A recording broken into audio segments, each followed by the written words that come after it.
Bonjour les amis et bienvenue sur ma chaîne Dragon Street Photographie. Je suis David et aujourd'hui je souhaite vous parler de simulation de film argentique pour Premiere Pro avec le plugin Dehancer.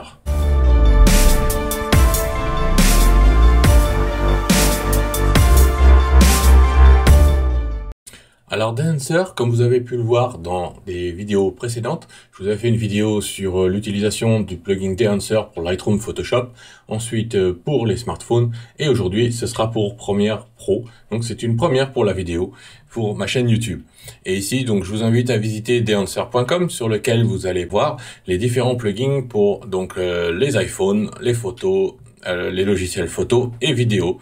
Et ici, comme vous pouvez le voir, c'est un plugin qui fonctionne pour DaVinci Resolve, Adobe After Effects et Premiere Pro et Final Cut Pro. Donc comme vous pouvez le constater, avec tout un tas d'effets que nous allons voir de suite. Aussi, j'en profite pour vous inviter à visiter ma boutique en ligne sur dragonseedphotographie.net, sur lequel vous trouverez mes formations Capture One et On One Photo, ainsi que je vous invite à visiter mon blog et les derniers articles sur dragonstreetphotographie.eu. Sans plus tarder, passons dans Premiere Pro. Nous voici donc dans Premiere Pro, où j'ai installé quelques séquences d'un parcours dans les Vosges. Et donc comme vous pouvez le voir, j'ai ici ma timeline. Voilà, un petit peu en vision rapide. Et donc dans l'espace de travail de Premiere Pro, je suis dans l'espace de travail Effets. Pour trouver le plugin Dehancer, vous le trouverez dans les effets vidéo. Et donc si jamais vous manquez ce panneau ici, Effets, vous pouvez aller le chercher dans Fenêtre, Effets. Ici, vous avez même un raccourci ici qui est déjà préparé. Et en fait, dans les effets vidéo, donc dans le panneau Effets, vous allez trouver Film Émulation ici. Je clique dessus pour l'ouvrir et je vois Dehancer Pro version 1.2. Je double-clique dessus. Et comme vous allez pouvoir le voir, il faut que je sélectionne ma séquence d'abord, je double-clique dessus, et comme vous pouvez le voir, il apparaît ici en tant qu'effet rajouté à ma séquence, donc à la séquence que j'ai sélectionnée. Si je sélectionne la séquence suivante, comme vous pouvez le voir, il n'est pas dessus. Voilà, donc il est bien dans cette séquence-là. Et nous allons donc ouvrir Dehancer avec ici toute la liste des effets que nous pouvons utilisé et qui sera appliqué donc à ce film ici. Je vous propose de commencer par le début. Les personnes utilisant Premiere Pro depuis quelque temps ne seront pas dépaysées avec le principe du plugin. La première des choses ici, c'est le masquage. Donc si je clique par exemple sur l'ellipse, nous allons avoir une ellipse qui va s'afficher ici. Et comme vous pouvez le constater sur cette séquence vidéo, ça ne s'applique que là où il y a le masque. Donc j'ai le grain et j'ai l'effet, l'effet de base de Dehancer. Donc ici j'ai l'ellipse. Je peux tout à fait utiliser aussi le rectangle, que je peux bien sûr retailler, etc. Un peu à l'image de Photoshop ou After Effects. Et j'ai encore ici la plume qui me permet donc de faire toutes les formes et les détourages que je souhaite. Voilà. Et comme vous pouvez voir sur cette séquence, j'ai bien mes masques qui sont appliqués et j'ai donc les effets appliqués dans les masques. Donc après, tout dépend si vous voulez faire des applications donc de l'effet localement ou sur l'ensemble de l'image. Là, la séquence. Alors ici, je supprime donc les masquages. Quoique, sans rentrer trop dans les détails, on va regarder vite fait comment fonctionnent les masques pour les personnes qui sont pas trop entraînées sur Premiere Pro. Voilà. Donc ici, comme vous pouvez le voir, je travaille donc mon masque, je peux le tourner, l'agrandir, travailler les transitions. Donc, et vous avez ces options-là ici. Et donc le contour progressif, vous avez l'opacité du masque, donc comme l'opacité du calque, parce que c'est tout à fait c'est tout comme un calque en fait. Donc là vous pouvez le voir que ça s'applique que c'est sur cette zone-là. Le tracé du masquage, donc pour que ça puisse se suivre, par exemple un visage, une tête, une zone lors du déroulement de la séquence. Et l'expansion, donc ça c'est la réduction et l'agrandissement du masque. Voilà, que l'on peut placer avec des points clés, des points de départ et des points d'arrivée, comme ceci. Donc si je fais avant, après, on peut voir, donc là je l'avais pas fait, même pas mis d'option, mais on va faire comme ça. Ici, à ce point clé là, je vais le supprimer. Voilà, et ici je vais le mettre, voilà, il s'est mis automatiquement. Et quand je vais avant, regardez ici, quand j'arrive sur mon point clé, le masquage va apparaître. Voilà, on commence à voir la zone ici. Et tout doucement, ce masque s'est agrandi large comme ça sur l'image. Voilà, donc ça c'était un petit rappel rapide pour vous montrer ce qu'il est possible de faire pour les personnes qui n'utilisent pas Premiere Pro depuis bien longtemps. Voilà, donc vous avez les expansions du masque, les opacités du masque, les contours progressifs, ainsi que le traçage du masque, donc pour suivre sur l'image les différents visages ou autres, et donc pour éventuellement aussi rajouter un arrière-plan et que ce soit seulement visible que la séquence du dessus, exactement à l'image de Photoshop ou dans After Effects, sauf qu'au lieu que ce soit des images fixes, ce sera une vidéo. Descendons maintenant dans l'onglet Input. Et dans l'onglet Input, vous avez donc une zone source ici. Et la zone source, c'est ni plus ni moins que l'espace de travail, l'espace de couleur dans lequel vous souhaitez travailler dans votre vidéo ou choisir le gamma qui vous intéresse. Donc ici, par exemple, je pourrais tout à fait choisir, par exemple, une caméra.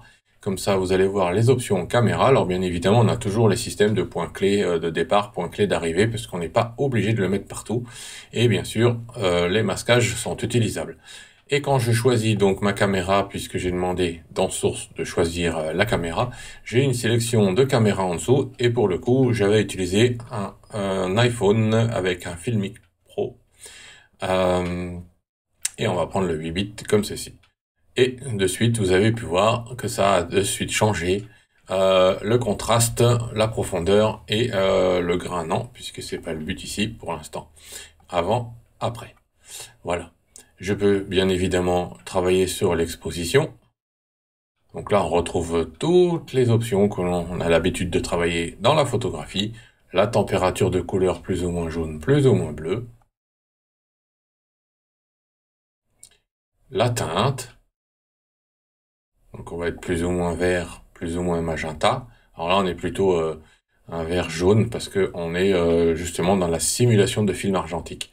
Et on a bien sûr les franges ici avec le rayon de la frange. Donc bon, ici j'ai pas particulièrement de frange pourpre à travailler, mais vous pouvez bien évidemment, comme vous pouvez le voir là, travailler dessus.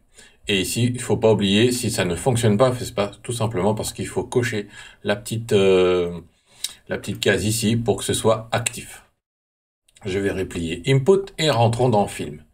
Alors là, nous rentrons en plein dans la profondeur de Dehancer puisque nous avons ici tous les films argentiques qui ont été donc créés. Par exemple, on pourrait tout à fait mettre Fujicolor 100 ou 1600, le 100 j'aime bien, voilà. On va laisser le 100. On va laisser le 100. Comme ceci. Et donc on a de suite donc le film qui s'applique à la séquence. Donc j'ai pas mis de point d'entrée, point de sortie, donc nous avons le film qui s'applique sur toute la séquence sélectionnée. Ici je n'ai pas sélectionné la séquence suivante, donc il faudra que je fasse la même chose après et que je travaille ma transition. Donc ici sur ma séquence, je peux choisir la compression ou non. Donc ça veut dire que je peux augmenter l'effet de mon Fujicolor 100, de mon profil, ou le diminuer. Et je peux faire avant, après, ici en cliquant ou en décliquant Enable. Donc en fait c'est un peu comme avant, après, ou permettre ou supprimer l'effet. Donc je vais le laisser, puisqu'il m'intéresse, et puis je vais le laisser peut-être un tout petit peu plus fort. Voilà. Parce que je peux aussi programmer, avec Enable, je peux aussi programmer quand je veux l'activer, le désactiver, et ne pas le mettre forcément partout sur ma séquence. Donc ça sera valable quasiment pour toutes les options. Ici, dans Expand, nous allons retrouver le point noir et le point blanc, parce que justement, quand on applique des films, on peut créer un clipping assez facilement. Donc en fait, il faut un peu dégager les points noirs, vous voyez, ça devient très vite sombre. Et je peux donc les éclaircir, selon aussi l'espace de couleur et le gamma qu'on a choisi au départ. Donc on peut se retrouver très vite bloqué, saturé. Et ici, on a donc l'opposé, le point blanc. Donc si on souhaite rattraper un peu des zones grillées. Dans le profil, nous avons le profil donc de l'application normale ou en mode luminance. Donc ça, je vous laisserai voir aussi les autres vidéos sur le sujet, puisque j'en avais déjà parlé aussi pas mal. Et toujours la coche appliquer ou ne pas appliquer. Passons maintenant dans l'onglet Print. L'onglet Print, en fait, ça correspond à impression.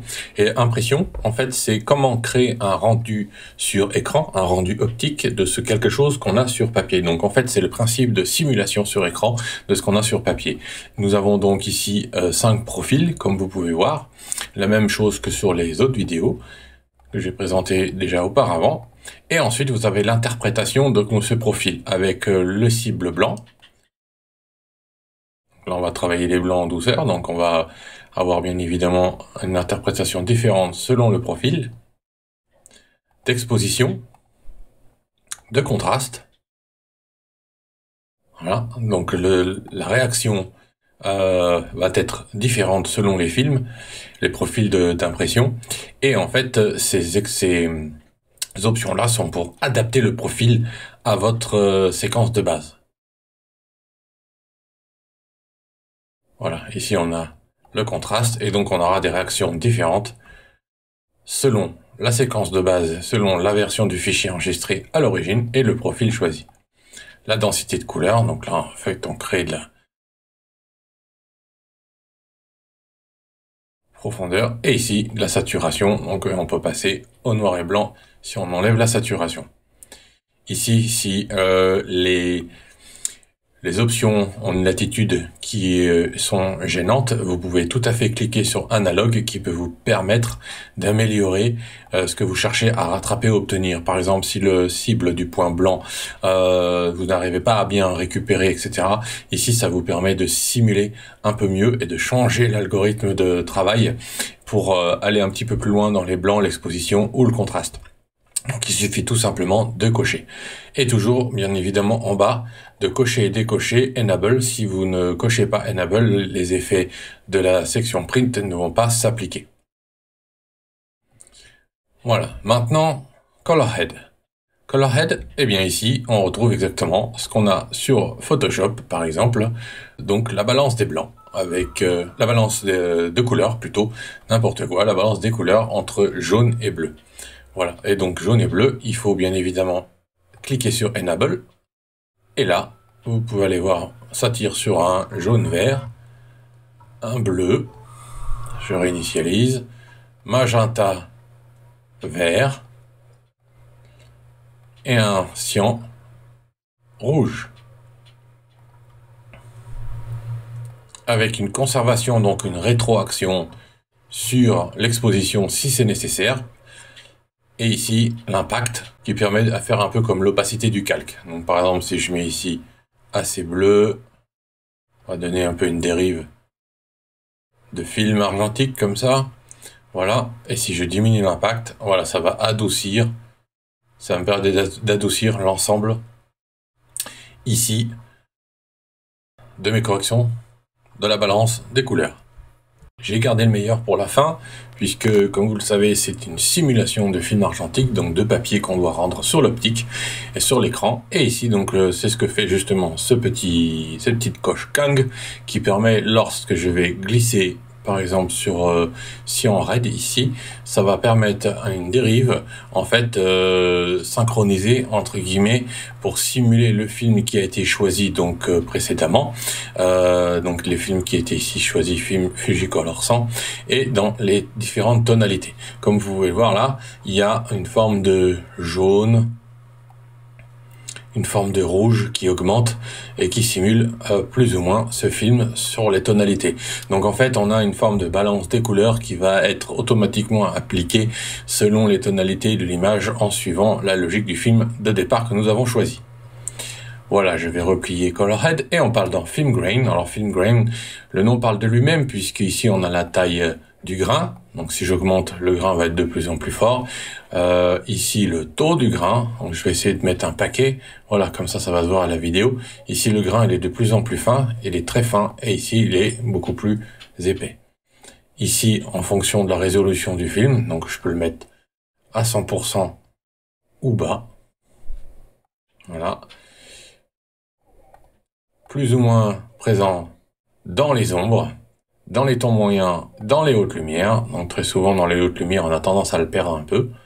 Donc je peux faire comme ci, voilà, comme ça on en a un peu moins dans les hautes lumières.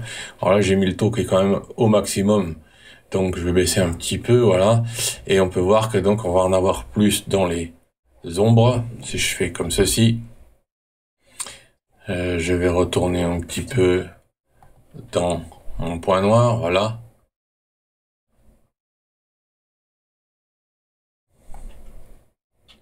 Voilà, pour en créer plus dans les ombres et que dans les tons clairs, je perde un peu du grain. Voilà. Là, comme ça, c'est plus visible pour vous à la vidéo. Et nous avons ici encore des options, donc comme chroma, qui va permettre, en fait, selon le type de grain que nous avons, certains films argentiques ont du grain de couleur. Donc en fait, on va permettre d'augmenter ce grain de couleur. Voilà, on le voit ici. Le grain a des différentes couleurs qu'il n'a pas quand on descend comme ceci. Le grain sera plutôt noir et blanc. Voilà, je vais le réinitialiser. Ici, il est en équilibre. Et donc ici, on peut choisir le type de film, simulation, donc positif ou négatif, comme le film argentique.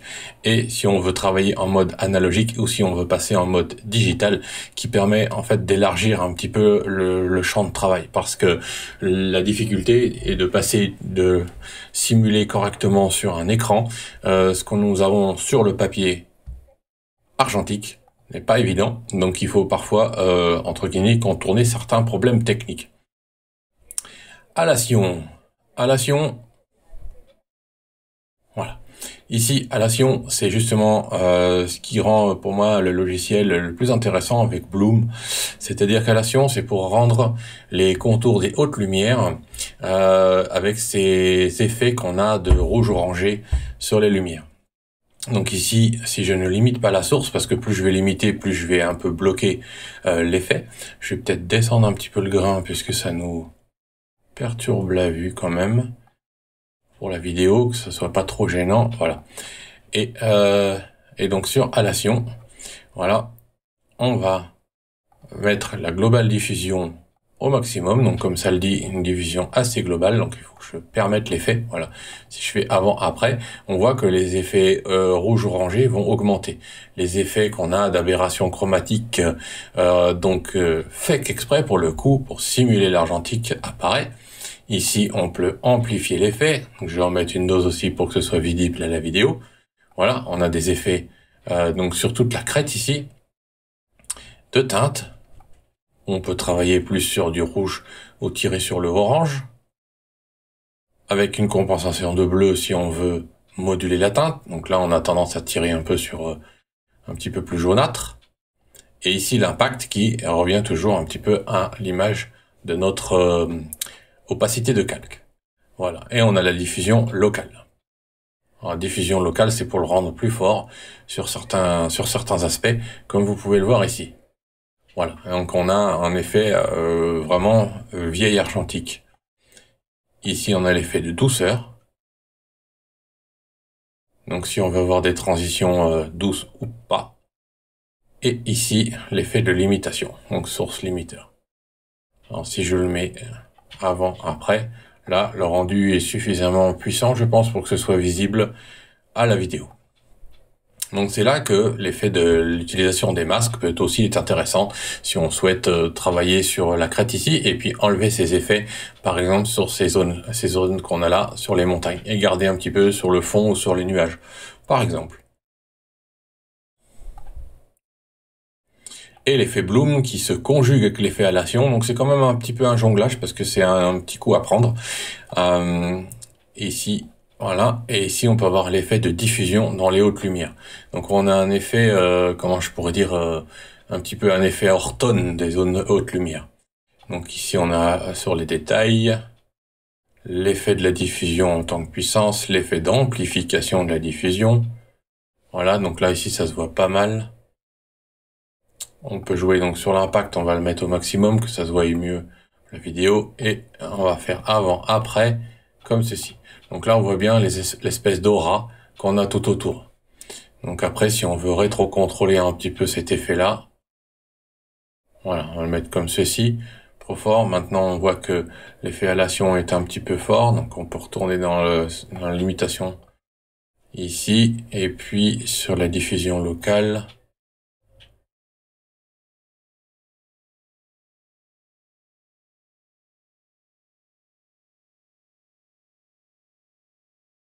Voilà, puis on peut le rendre le plus doux possible, remonter un petit peu là. Voilà, on l'a gardé sur les crêtes, sur les bordures. Et en fait, si c'est pas chouette, si on trouve que c'est pas terrible, comme je disais tout à l'heure, on peut le masquer, mais on peut aussi tout à fait retourner dans le defringe ici, hein, en haut que nous avions dans input, voilà, ici. Donc on peut tout à fait retourner dans le defringe pour rétro-contrôler un petit peu aussi la réaction sur les arêtes. Et l'effet vignette, qui correspond bien à ce qu'il dit. Donc on va permettre la vignette, toujours pas oublier de cocher.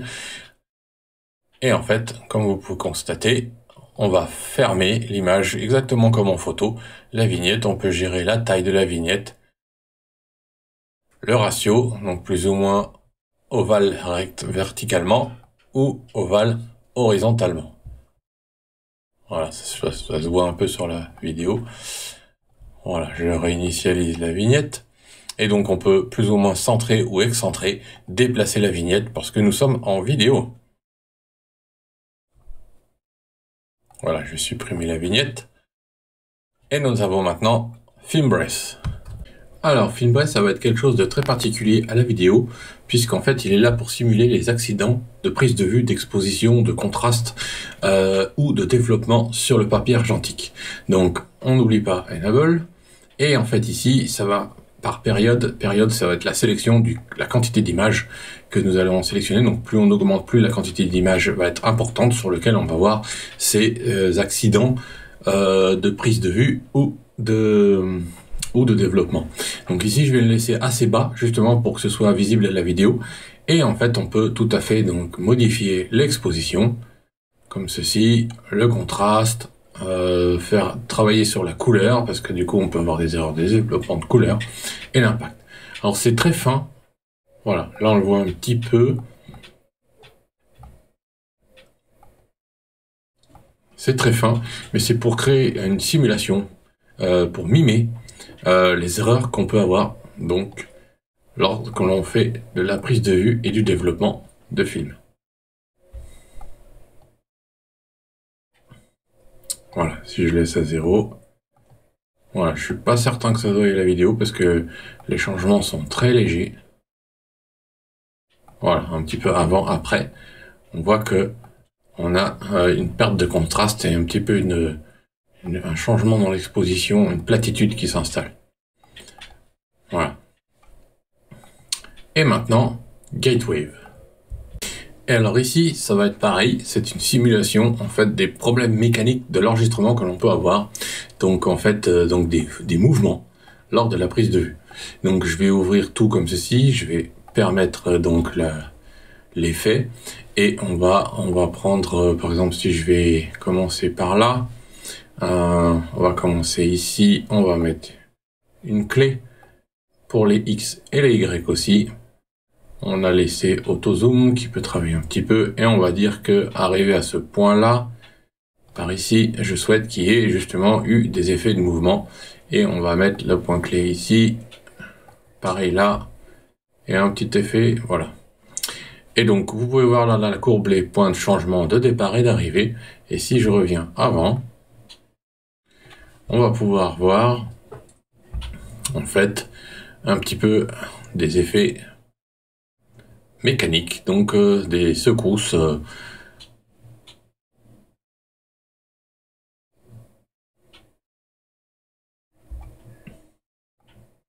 va le rendre un petit peu plus fort pour que ce soit plus visible. Voilà, on n'a pas la même vitesse avec des départs et des arrêtés. dans le mouvement. Alors par exemple, si je réinitialise les Y, ça se verra peut-être plus comme ceci.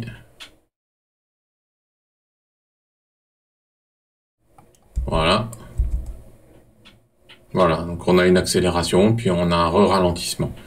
Donc on peut s'amuser à créer des à-coups de mouvement pour simuler, on va dire, l'enregistrement des anciens temps.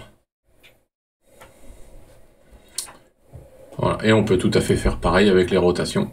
Donc si je me remets sur le point de départ, on va cliquer sur la rotation, on va aller sur le point d'arrivée ici, et on va mettre la rotation un petit peu comme là ou là, voilà.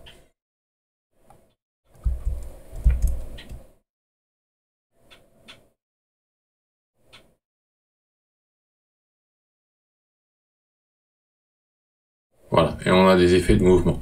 Donc on peut même revenir ici.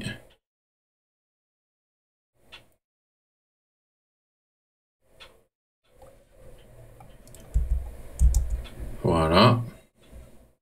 On a notre accélération.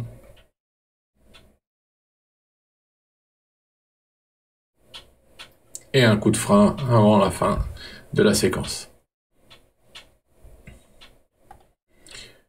Voilà, donc ça, ce sont des options qu'il faut jouer justement avec les clés de départ et les images de clés de fin pour avoir l'effet recherché.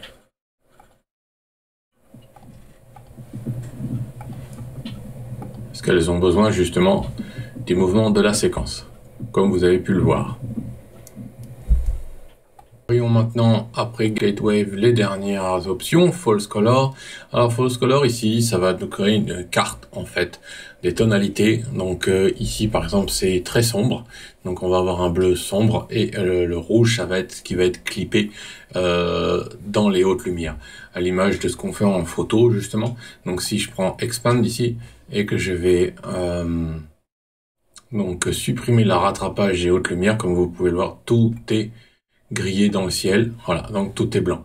Et au fur et à mesure que j'augmente mon point blanc, donc je récupère mes hautes lumières, et ici donc j'ai quelque part, ça permet d'avoir une bonne visualisation, parfois qui échappe à l'œil, et qui donc permet donc de délibérément cramer ces hautes lumières ou pas, ou ces ombres. Et donc ici, on a ce système de couleurs qui permet donc de bien mieux s'en rendre compte que parfois visuellement. Voilà, ça peut être une aide non négligeable. Output ici, en fait, c'est l'opacité globale des effets. Donc si je reviens ici à 0, il n'y a absolument aucun effet.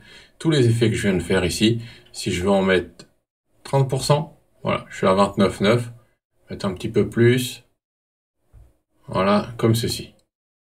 Et si je veux voir l'impact global, j'ai juste à cliquer sur le petit FX ici, activer l'effet avant, après. Donc comme vous pouvez vous en rendre compte sur la séquence, on a bien quand même un changement assez important sur l'image. Je vais laisser mon impact à 100%. Et ici, vous avez une zone justement pour exporter les corrections que vous avez faites sous forme de LUT et pouvoir les utiliser sur d'autres logiciels. Voilà. Alors maintenant, si vous avez des problèmes de rendu sur l'image, pas assez précise ou des formes de dérive, vous pouvez aller dans séquence, réglage de la séquence, et ici mettre résolution maximum et qualité du rendu maximale.